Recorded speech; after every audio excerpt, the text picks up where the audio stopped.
شیطان الرجیم بسم اللہ الرحمن الرحیم۔ السلام علیکم اسٹوڈنٹس، آج ہمارا پاک اسٹڈیز کا نیکسٹ لیکچر پیج نمبر 8 اور 9 پر ہے، economic deprivation of the Muslims in India. یہ آج کا ہمارا ٹاپک ہے۔ اس ٹاپک میں ہم ڈسکس کریں گے کہ 1857 میں جب وار آف انڈیپینڈنس ہوئی، جب مسلمانوں اور ہندوز نے مل کر برٹش کے اگینسٹ ایک وار لڑی تھی، اور Bahadur Shah Zafar who was the last emperor of the Mughal Empire، اس کے سربراہی میں مسلمانوں نے جب آخری لڑائی لڑی، اور اس میں جو مسلمانوں کو شکست ہوگی اس کی کیا ریزن تھی؟ اچھا، جب وار آف 1857 ہوئی اور مسلمانوں اور ہندوز نے مل کر یہ لڑائی لڑی تو ہوا کیا؟ اسٹارٹ میں Hindus supported Muslim in this war, but they declared that only Muslims are responsible for this۔ Start میں یہ ہوا کہ مسلمز اور ہندوز اور سکھس جتنے یہ تھے یہاں کے سب کانٹیننٹ کے انہیبیٹنٹس، یہ سارے مل کر جو ہے انہوں نے ایک وار لڑی برٹش کے اگینسٹ۔ ان کا یہ کہنا تھا کہ لوکل رولر یہاں رہے، اور جو یہ باہر سے آ رہے ہیں ہمارے اوپر فارن رولرز کر رہے ہیں، برٹش آ رہے ہیں، ہم ان کو یہاں سے نکال دیں گے۔ تو کیا ہوا کہ شروع میں تو انہوں نے ساتھ دیا، جب ہندوز اور سکھس نے یہ دیکھا، اسپیشلی ہندوز نے جب یہ دیکھا کہ مسلمان یہاں سے جو ہے وہ شکست کھا رہے ہیں، اور مسلمان جو ہے وہ اب مغل امپائر جو ہے یہ ختم ہو رہی ہے، اور بہادر شاہ ظفر جو ہے وہ اس کو ڈیفیٹ ہو چکی ہے، تو انہوں نے کیا کیا کہ انہوں نے کہا کہ صرف مسلمز جو ہے وہ اس کے رسپانسیبل ہیں۔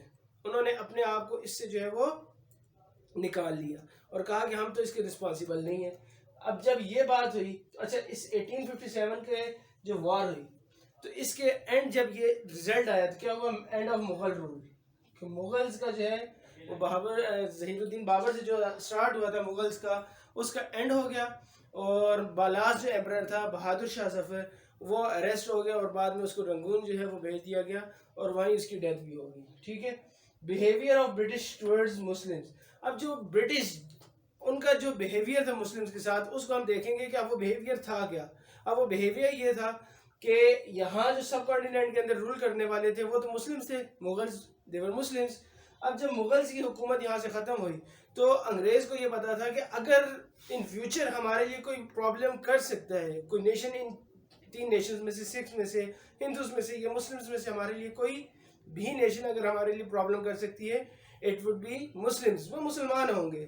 تو انہوں نے کہا اس لیے سب سے پہلے ان مسلمانوں کو جو ہے وہ کسی طرح سے جس حد تک ہو سکتا ہے ہم ان کو دبائیں، اور ان کو جو ہے وہ ہم ختم کرنے کی کوشش کریں تاکہ ہم ان کے اوپر کنٹرول حاصل کر سکیں۔ تو یہاں تک جو ہے یہ انٹروڈکشن میں یہی تھا کہ وار آف انڈیپینڈنس 1857 مسلمز کو اس میں ڈیفیٹ ہوئی، مغل امپائر جو ہے اس میں ختم ہوگی، Bahadur Shah Zafar was the last emperor، he was arrested by the British۔ ٹھیک ہے، اور دین جب ان کا جو بیہیویئر کی بات آتی ہے تو کیا تھا؟ British dismissed Muslims from all the government jobs۔ British نے مسلمانوں کو تمام گورنمنٹ جاب سے ڈسمس کر دیا، اور اسپیشلی فرام آرمی۔ آرمی میں جو ہے وہ کسی قسم کی جو ہے وہ جاب مسلمز کو وہ نہیں دے رہے تھے۔ یہ ایک پہلا سٹیپ تھا مسلمانوں کے ساتھ، ٹھیک ہے، کہ گورنمنٹ جاب سے دینی، اور ایون کہ لیس کوالیفیکیشن والا ہندو جو ہے اس کو پریفر کر دیا جاتا تھا مسلم کے اوپر۔ اگر مسلم کوئی ہے اس کے پاس جو ہے وہ ہائر ایجوکیشن کی کوئی ڈگری ہے، وہ ویل کوالیفائڈ ہے، تو اس کو جو ہے وہ جاب نہیں دی جاتی تھی، اس کے مقابلے میں ہندو کو پریفر کر دیا جاتا تھا۔ تو یہاں یہ ہوا یہ کہ جو بیہیویئر تھا برٹش کا، سب سے پہلا سٹیپ یہ ہوا کہ انہوں نے جو ہے وہ برٹش نے مسلمز کو گورنمنٹ جاب اور اسپیشلی جو ہے وہ آرمی سے جو ہے وہ جاب جو ہے وہ آفر نہیں کی، اور مسلمز اگر اس کے لیے جو ہے وہ ایلیجیبل بھی ہوتے تو ان کو وہ جاب نہیں دیتے تھے برٹش۔ ٹھیک ہے، point number 2، Muslims were deprived of their properties۔ مسلمانوں کے پاس جو پراپرٹیز تھی، جو لینڈ لارڈز تھے، جو زیادہ ایریاز کے اوپر جن کے پاس تھی، وہ ساری جو ہے وہ برٹش نے اپنے قبضے میں کر لی، اور قبضے میں کرنے کے بعد کیا کیا؟ وہ زمین اٹھا کر انہوں نے ہندوز کو الاٹ کرنا شروع کر دی، تھے وہ مسلمز کی، دے دی گئی وہ ہندوز کو، تاکہ مسلمانوں کے پاس جو ہے وہ زیادہ پراپرٹی ہوگی تو کیا ہوگا؟ لینڈ ہوگی، تو ان کے پاس جو ہے وہ پیسہ کمانے کا ذریعہ ہو سکتا ہے۔ تو لہٰذا اکنامکلی، کیونکہ ہمارے چیپٹر کا نام ہی ہے کہ اکنامکلی جو مسلمز کے ساتھ برٹش نے مسلمانوں کو ہر چیز سے محروم کیا، خراب کیا مسلمانوں کو، اکنامکلی جو مسلمانوں کی کنڈیشنز تھی ان کو خراب کرنے کی کوشش کی، تو اس میں یہی تھا، پہلے تو گورنمنٹ جاب سے نکال دیا گیا، اب جو پراپرٹیز ہیں ان سے وہ پراپرٹیز بھی ان سے چھین لی گئی. تو رزلٹ یہ ہوا کہ جو لینڈ لارڈز تھے وہاں وہ جو ہے وہ خود ورکرز کے طور پر کام کرنا شروع ہو گئے، کہ اس حد تک مسلمانوں کے ساتھ جو ہے وہ برٹش نے برا سلوک کیا. Point number 3، business of the Muslims was Raiwind. جو مسلمانوں کا بزنس تھا اس کو تباہ کر دیا گیا، منوپلی بنا لی گئی ٹریڈ میں. اور یہ ڈیسائیڈ ہو گیا ہندوز کی طرف سے بھی، کیونکہ پہلے تو شروع میں ہندوز مسلمز کے ساتھ تھے. اب ہندوز جو ہیں جب انہوں نے دیکھا کہ اب انگریز آ رہے ہیں تو انہوں نے کیا کی، وہ چڑھتے سورج کی پوجا والی بات کہ جس کی حکمرانی اسی کی جو ہے وہ آپ گن گاؤ. تو ہندوز نے بھی یہی کیا کہ دیکھا انہوں نے کہ اب جو ہے وہ فیوچر کے جو یہاں کے رولرز ہیں وہ برٹش ہیں. تو ہندوز نے بھی برٹش کے ساتھ مل کر یہ اجارہ داری قائم کر لی ٹریڈ میں، اور یہ ڈیسائیڈ کیا کہ سوشل بائیکاٹ مسلمز کا کیا جائے، مسلمانوں سے کوئی چیز پرچیز نہیں کرے گا، مسلمانوں کو کوئی چیز بیچے گا نہیں. تو یہ اس کا رزلٹ کیا ہوا کہ اب آبویسلی جب کوئی نہ سیل اینڈ پرچیز نہ ہو رہی ہو تو بزنس تباہ ہو جاتا ہے. تو برٹش اور ہندوز، ٹھیک ہے، انہوں نے مل کر جو ہے وہ مسلمانوں کے بزنس کو بھی تباہ کیا. تو اب دیکھ لیں، نہ مسلمانوں کے پاس گورنمنٹ جاب ہے، پراپرٹیز مسلمانوں سے چھین لی گئی ہیں، بزنسز جو ہیں مسلمانوں کے ان کو تباہ کر دیا گیا. آہستہ آہستہ مسلمانوں کو جو ہے وہ ختم کیا جا رہا ہے. Destruction of the cottage industry. Cotton industry home made things, جو گھروں میں چیزیں بنائی جاتی ہیں، جیسے کہ سندھ کے اندر آپ دیکھتے ہو کہ وہ اجرک وغیرہ اور وہ جو ریلیاں وغیرہ بنائی جاتی ہیں، اس طرح کی بہت ساری اور چیزیں پنجاب کے اندر، ایون سیالکوٹ کے اندر جو ہے وہ کاٹن انڈسٹریز وغیرہ جو یہ انسٹرومنٹس آج کل ہم بنا رہے ہیں. تو پہلے وقت میں جو ہے جب اس پاکستان سے پہلے اس دور میں جو ہے یہ چیزیں ہمارے یہاں زیادہ تھی، تو ہوم میڈ تھنگ زیادہ تھی. کاٹن انڈسٹری پہ جو ہے یہاں کے لوکل پیپل جو ہے وہ زیادہ جو ہے وہ اس پہ بھروسہ کرتے تھے.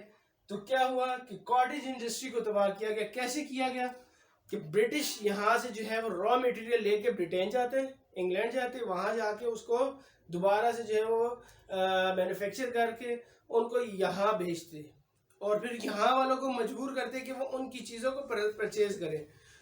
اور اس کے علاوہ کیا ہوا کہ یہاں سے جو چیزیں سب کانٹیننٹ سے ایکسپورٹ ہو کر جاتی تھی باہر ملک، برٹین وغیرہ، یورپ، اس سب کو بھی جو ہے وہ برٹش نے پابندی لگا دی اور کہا کہ یہاں سے کوئی چیز باہر نہیں جائے گی. تو اس کا رزلٹ کیا ہوا کہ مسلمز جو ہے وہ ان کی جو چیزیں جو ہوم میڈ تھنگس تھی ان پہ بھی پابندی لگ گئی. رزلٹ یہ ہوا کہ مزید خرابی جو ہے وہ شروع ہو گئی، اور جو اکنامیکلی ان کے ایشوز تھے وہ زیادہ ہونے شروع ہو گئے.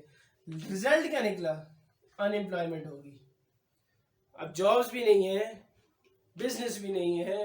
آپ جو ہے وہ جو پراپرٹی آپ کے پاس پراپرٹیز تھی، جو لینڈ تھی، وہاں آپ جو ہے ایگریکلچر وغیرہ کی جا سکتی تھی، وہ بھی ختم ہو گئی. کاٹن انڈسٹری کو بھی تباہ کر دیا گیا. تو رزلٹ کیا نکلے گا؟ مسلمان بھوکے مرنا شروع ہو گیا، ان امپلائمنٹ شروع ہو گئی. تو it was the behaviour of the British towards Muslim after the war of independence 1857. یہ جو ہے وہ مین ریزنز تھی کہ جس کی وہ ریزنز ہیں جن کی وجہ سے پاک مسلمانوں کا جو ہے یہاں معاملات جو ہے وہ خراب ہوئے. مسلمان اکنامیکلی جو ہے وہ بہت زیادہ ڈسٹرب ہوئے. اور اس میں اگر آپ وہ دیکھیں تو سر سید کا ایک جو ہے وہ سینٹنس ہے جس میں یہ وہ سر سید کہہ رہے ہیں کہ اس وقت کوئی ایسا عذاب نہیں تھا، کوئی ایسی اذیت جو مسلمانوں کو دی جا سکتی تھی وہ نہ دی گئی ہو. جو انسانی عقل میں تکلیف دینا، سزا دینا جو بھی پاسبل تھا، برٹش نے اس وقت کے مسلمز کو دی اور مارا مسلمانوں کو. سب کچھ یہ ہوا. اور جو بیس تھی ان کے مسلمانوں کو ختم کرنے کی وہ یہ تھی کہ مسلمانوں کو بھوکا مارا جائے اور اکنامیکلی ان کو جو ہے وہ بہت پیچھے لے جایا جائے، تاکہ وہ کبھی مسلمان جو ہے وہ دوبارہ برٹش اور ہندوز کے سامنے کھڑے نہ ہو سکے. تو یہ تو برٹش اور انگریزوں کی ہندوز کی پلاننگ تھی، اور ایک اللہ کی پلاننگ تھی کہ اس نے آفٹر 90 ایئرز ہمیں یہ پیارا وطن دے دیا، اور جہاں آج ہم جو ہے وہ بڑے فریلی جو ہے ہم رہ رہے ہیں. ہم اکنامیکلی بھی ہم گروتھ کر رہے ہیں، ہم جیسے بھی ہیں اس وقت ہم جو ہے وہ اپنے خود آگے بڑھنے کی کوشش کر رہے ہیں. تو آج کا لیکچر ہمارا یہیں تک ہے. تو اگر اس سے ریلیٹڈ آپ کا کوئی کوشچن ہو کمنٹ سیکشن میں آپ جو ہے وہ مجھ سے پوچھ سکتے ہیں. تو انشاءاللہ ملتے ہیں نیکسٹ لیکچر. تب تک کے لیے اللہ حافظ.